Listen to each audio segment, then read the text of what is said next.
অর্ধ জাহানের খলিফা হযরত ওমর ইবনুল খাত্তাব রাদিয়াল্লাহু তাআলা আনহু, তার যে বৈশিষ্ট্য ছিল, রাতের বেলায় তিনি ঘুমাতেন না।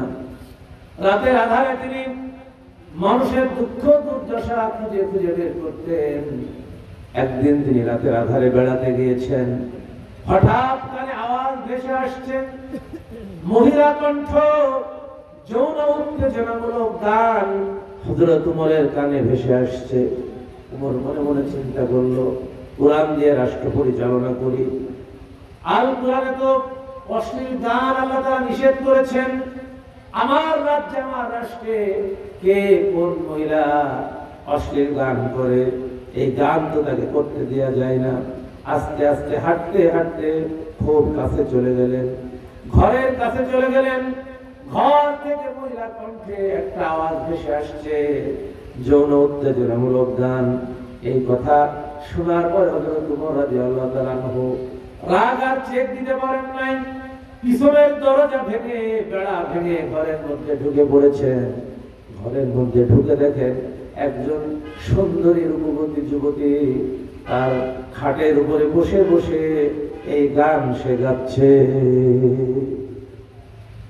হযরত ওমর যখন ঘরের মধ্যে ঢুকে পড়েছেন, মহিলা ভয় পেয়ে গেছে, হঠাৎ করে ঘরের মধ্যে আসলো। মহিলা হঠাৎ করে দেখেন একজন নওজোয়ান মানুষ ঘরের মধ্যে এসেছে। প্রশ্ন করেন, কে তুমি? এত রাতে আমার ঘরে তুমি কেন এসেছো? কি প্রয়োজন তোমার? তুমি কি জানো না হযরত ওমর এখন রাষ্ট্র ক্ষমতায় আছে? আমি যে ওমরের কাছে তোমার ব্যাপারে কোনো অভিযোগ করি, তাহলে তোমার কল্লাটা কাটা হয়ে যাবে। হযরত ওমর বললেন, তুমি কেন যৌন উত্তেজনামূলক গান করছো? কি কেন তুমি গান করছো? তুমি কি জানো না আল্লাহ রাব্বুল আলামিন কোরআনে নিষেধ করেছেন এটা? আল্লাহ রাব্বুল আলামিন সূরা লুকমানের 6 নম্বর আয়াতে বলেছেন, অমিনান নাসি মাইয়াশতারি লাহুয়াল হাদিসি লিয়ুদুল্লা আন সাবিলিল্লাহ। তুমি কি জানো না অশ্লীল গান বাজনা এটা আল্লাহ তাআলা হারাম করেছেন?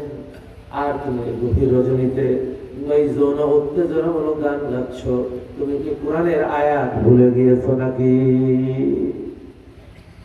মহিলা বার বলেন, ও নওজোয়ান, কে তুমি? তোমার পরিচয় আমি জানি না। আমি এই গান গেয়ে কোরআনের একটা আয়াত লঙ্ঘন করেছি, আর তুমি কোরআনের 3টা আয়াত লঙ্ঘন করে আমার ঘরের মধ্যে ঢুকেছো। তোমার ব্যাপারে আমি আগামীকাল খলিফার কাছে আমি তোমার ব্যাপারে নালিশ করব।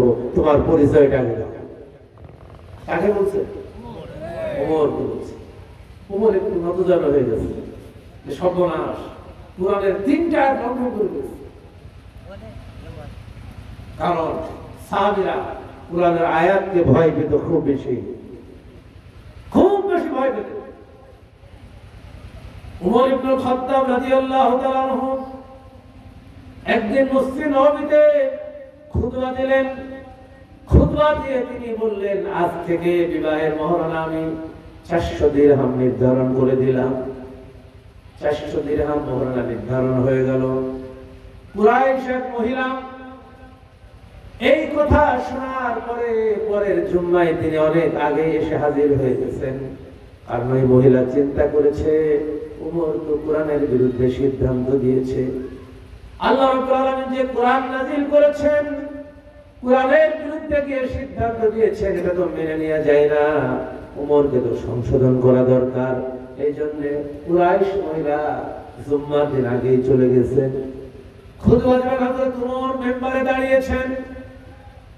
মহিলা বলছে, আমিরুল মুমিনিন, খুতবা দেওয়ার আগে আমার বক্তব্য আছে, আমার বক্তব্যের জবাব আগে দিবেন, তারপর আপনি খুতবা দিবেন। হযরত ওমর জিজ্ঞাসা করলেন, ও বোন, কি তোমার প্রশ্ন? তখন বোন বলছে, কুরাইশ মহিলা বলছে, ওমর, তুমি কি বিবাহের মহারণা 400 দিরহাম নির্ধারণ করে দিয়েছো নাকি? ওমর বললেন, হ্যাঁ, গত জুম্মায় আমি এই খুতবা দিয়েছি, তখন কুরাইশ মহিলা বললেন, আমিরুল মুমিনিন, কোরআনের বিরুদ্ধে ফতোয়া দেওয়ার ইখতিয়ার আপনাকে কে দিয়েছে? কোরআনের বিরুদ্ধে আপনাকে ফতোয়া দেওয়ার কে ইখতিয়ার আপনাকে দিয়েছে? হযরত ওমর তো থমে সর্বনাশ, কোরআনকে আমি ভায়োলেশন করেছি। মহিলা কোরআনের আয়াত শোনালেন, সূরা নিসার 20 নম্বর আয়াত, وَإِنْ أَرَدْتُمُ اسْتِبْدَالَ زَوْجٍ مَكَانَ زَوْجٍ وَإِنْ آتَيْتُمُوهُنَّ قِنْطَارًا فَلَا تَأْخُذُوا مِنْهُ شَيْئًا। আল্লাহু আকবার। মহিলা কোরআনের আয়াত তেলাওয়াত করে শোনালেন, বললেন ওমর, আল্লাহ রাব্বুল আলামিন মায়ের জাতিদেরকে এত সম্মান দিয়েছেন, আল্লাহর কোরআন আমাদেরকে কিংবার পরিমাণ সম্পদ হিসেবে মোহরানা ধার্য করে দিয়েছেন। আল্লাহ রাব্বুল আলামিন বলছেন, তোমরা যদি একজন স্ত্রীকে তালাক দিয়ে আরেকজন স্ত্রীকে তোমরা গ্রহণ করতে চাও, এইটা তোমাদের ইখতিয়ার আছে। যদি তোমাদের মনোমালিন্য হয় তাহলে তোমরা করতে পারবে।